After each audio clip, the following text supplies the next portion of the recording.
लेकिन उस कुटिया में रहता कौन था? आरे वही कुटिया माँ नारी सुनीता, जगमग दिया नार ही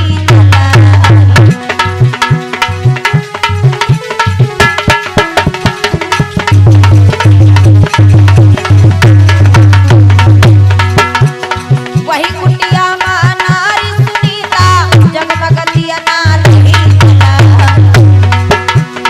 बड़े बेग राजा ने पुकारा, बाबा पानी मोय देबू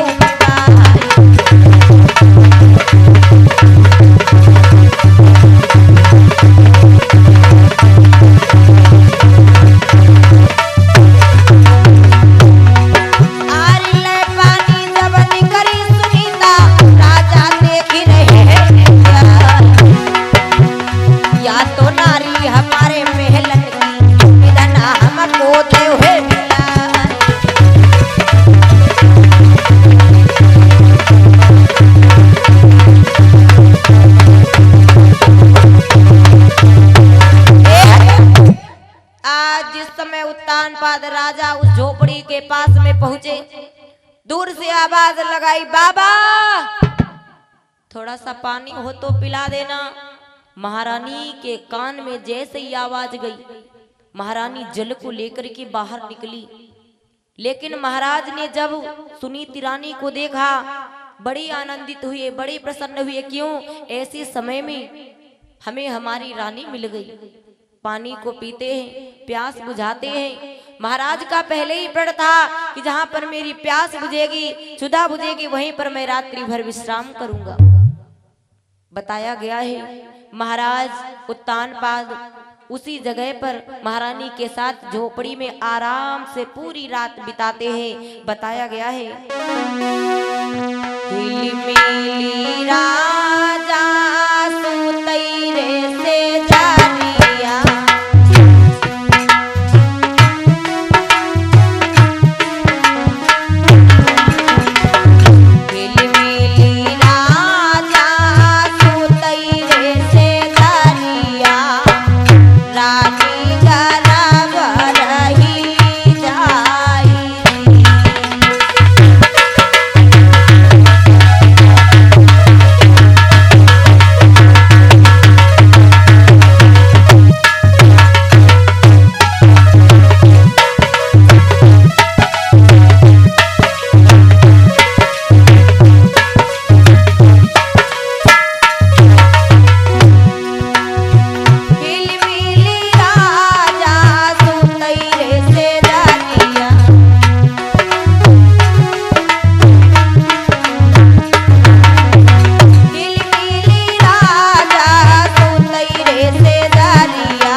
उत्तानपाद जो थे महारानी के साथ पूरी रात बिताते हैं। सुबह हुआ तो बताया गया है कि महाराज पुनः लौट करके अवधपुरी को चले आते हैं। जो रात महाराज ने रानी के साथ बिताई थी, महारानी गर्भवती हो जाती है। इधर सुरुचि रानी भी गर्भवती थी और इधर सुनीति रानी भी गर्भवती हो जाती। धीरे धीरे समय का चक्र चलता रहा। 9 महीने के बाद में दोनों रानियों की गर्भ से एक एक पुत्र का अवतार होता है। इधर सुरुचि रानी के गर्भ से एक पुत्र का अवतार हुआ जिसका नाम रखा गया उत्तम, और सुनीति रानी के गर्भ से एक पुत्र का अवतार हुआ जिसका नाम रखा गया ध्रुव। ध्रुव महाराज जिस समय 5 साल के हुए तो अपनी मैया से एक बात पूछने लगे कि मैया एक बात हमें बताओ। कौन सी? अरे 5 साल के ध्रुव है रे मेरे भैया, सोई माँ से कहो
के ध्रुव है अपनी माँ से कहने लगे मैया एक बात बताओ कि हमारे पिताजी कहाँ हैं? आखिर मैं अपने पिताजी से कभी नहीं मिला हूँ। मैया समझा करके कहने लगी कि मेरे लाल तुम्हारे जो पिता हैं वो अवधपुरी के राजा हैं, उनकी प्रजा बहुत ही अच्छी है और वो अपनी प्रजा से बहुत प्रेम करते हैं। अरे मैया तब तो हम अपने पिताजी से मिलने के लिए जरूर जाएंगे। मैया समझा करके कहने लगी तुम अभी बहुत छोटे हो, अवधपुरी दूर है, तुम पैदल मत जाओ। लेकिन भैया ध्रुव मानने वाले नहीं थे। ध्रुव कहने लगे मैया अरे मैं भी तो जानूं कि हमारे पिताजी कैसे हैं, मैं अपने पिताजी से जरूर मिलूंगा। मैया समझाती रही देख मेरे लाल वहां मत जा, लेकिन ध्रुव नहीं माने और चल देते हैं। तो कहा गया है और अवधपुरी का ध्रुव चलो और ना पल की देर लगाई है।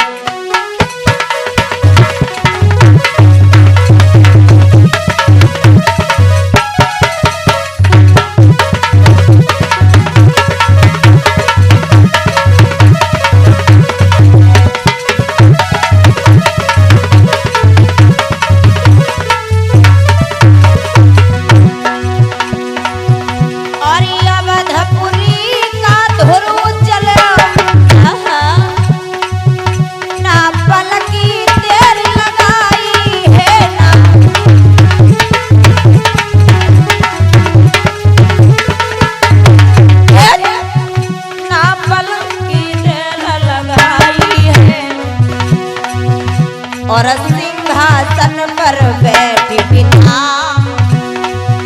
और सिंहासन पर बैठी पिता उत्तम का गोद खिलाई।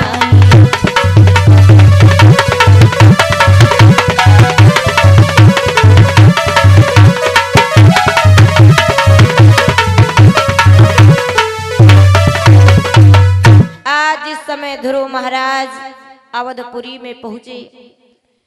आज उनके पिताजी ने देखा कि तो मेरा बेटा ध्रुव आया है मेरे पास मिलने के लिए। उत्तम को गोद में लिए हुए थे, उत्तम को बिठा दिया नीचे, ध्रुव को गोद में ले लिया और पूछने लगे कि बेटा ध्रुव तुम इतनी दूर से यहाँ पर कैसे चले आए पैदल, और आखिर तुम ठीक तो हो ना?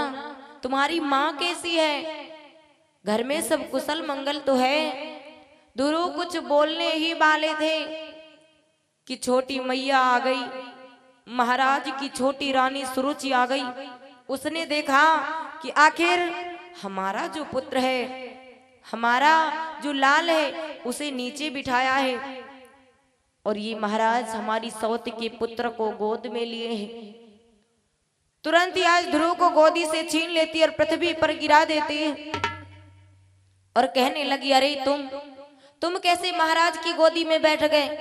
तुम इसके लायक नहीं हो। आज समझा करके रानी कहने लगी ध्रुव से, क्या कि राजा जी ले लीना गोदी माला लानावा,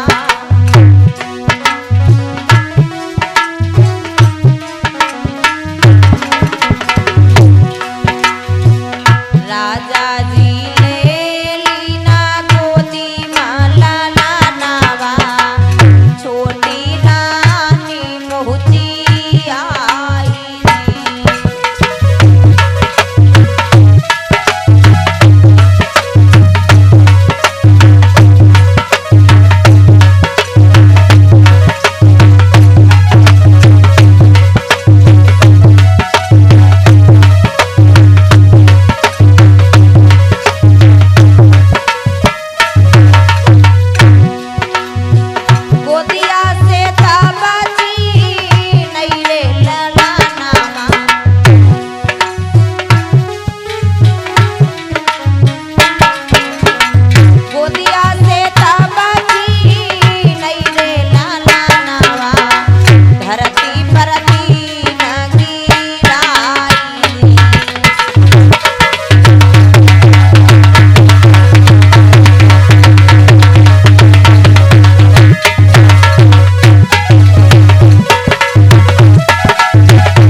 छोटी मैया ने कहा कि आखिर तुम इस राज्य सिंहासन के लायक नहीं हो।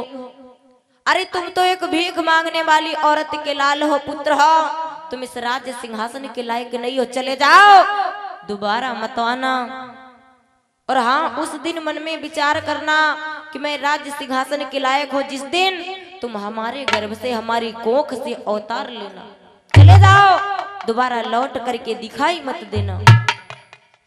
आज ध्रुव बेचारा रोता रोता अपनी मैया के पास पहुंचा और जब मैया के पास पहुंचा, आज मैया ने देखा कि मेरा लाल रो रहा है।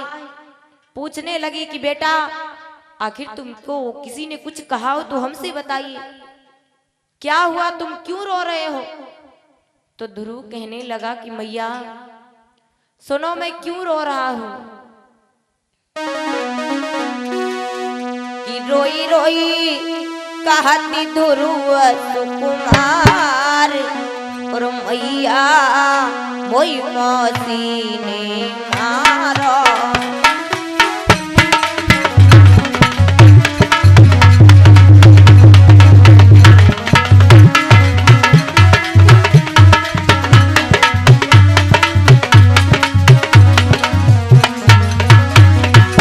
मैया हमें जा बात को दुख ना है,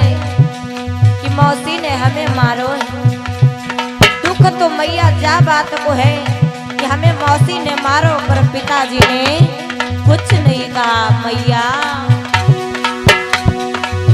मोई मौसी ने मारो, भाई बाबू लटाई भटका।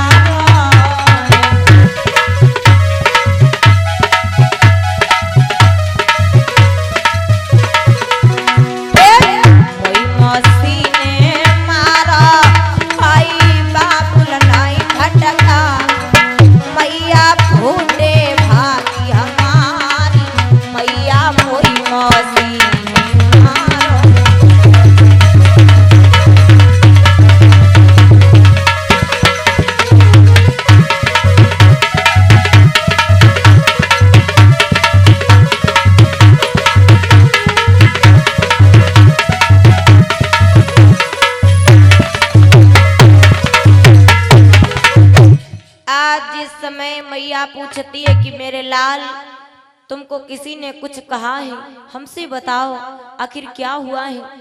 ध्रुव कहने लगा, मैया हमें मौसी ने मारा, लेकिन हमें इस बात का दुख नहीं है कि मौसी ने हमें मारा है।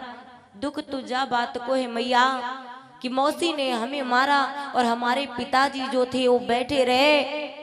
मौसी से ये भी नहीं कहा कि आखिर ध्रुव को मत मारो।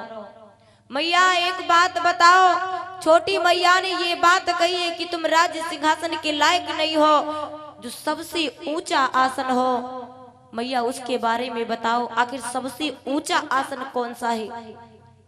मैया समझा करके कहने लगी, मेरे लाल सबसे ऊंचा आसन तो राम नाम ऊंचा आसन है, पर उसे तुम प्राप्त नहीं कर पाओगे। क्यों? क्योंकि उसमें बहुत कठोर तपस्या करनी होती है, एकांत में जाना पड़ता है, और पता नहीं कब भगवान इसका फल दे, कोई पता नहीं है। तो जवाब दिया है ध्रुव ने कि मैया तब तो मैं उस राम नाम ऊंचे आसन को पाने के लिए जरूर जाऊंगा। मैया समझा करके कहने लगी, बेटा तुम नहीं जाओ, और तुम पहली बात तो तुम जंगल में रह नहीं पाओगे। क्यों? सुनो। अरे बाली उमरिया तुम्हारी भजन तुमसे ना होई है।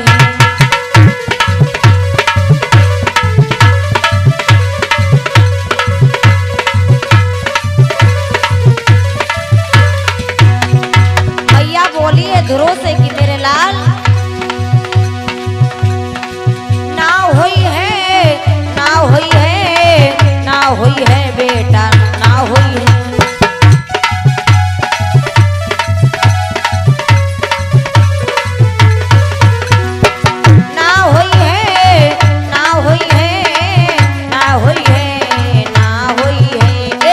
बाली बाली उमरिया तुम्हारी भजन तुमसे ना होई है।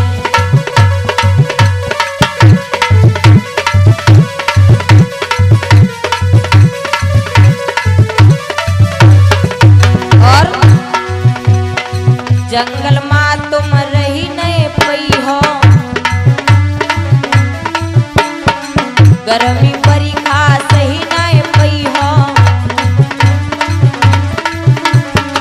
जंगल माँ तुम रही नहीं पई हो, गर्मी परी खा सही नहीं पई हो। मान लो मान लो मान लो भजन हमार भजन तुमसे ना होई है।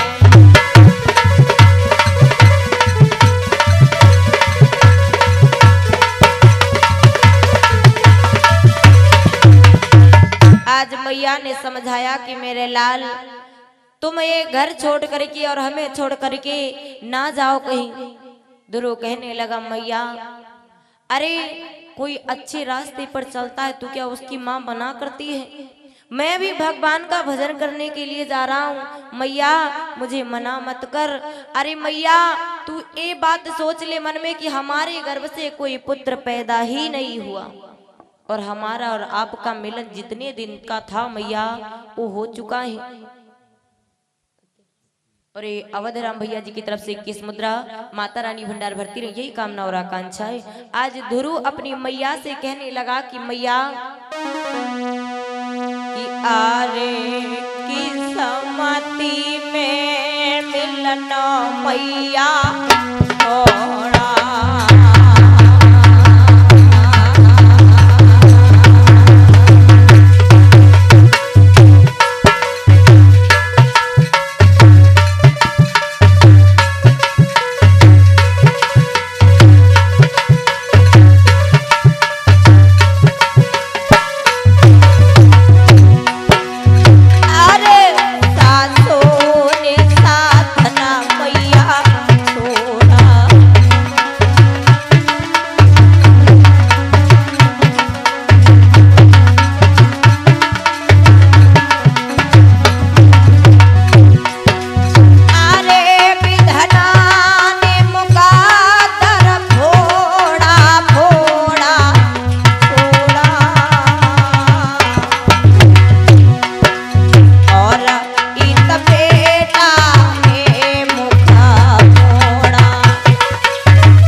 बबुला मरे चारी हुई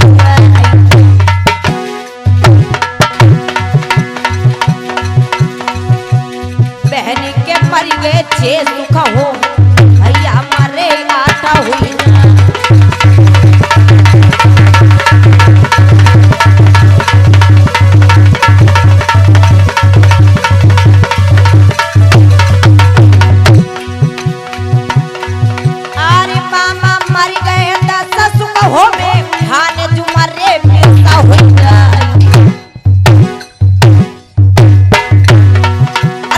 मौसी मर गए 25 सुख हो बुआ के मरे 30 हुई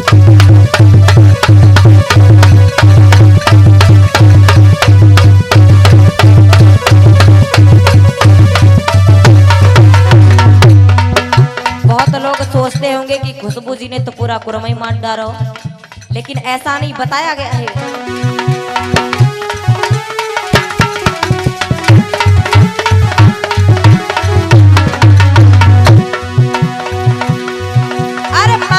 के कई सिर मर जावे हिरड़ा कुछ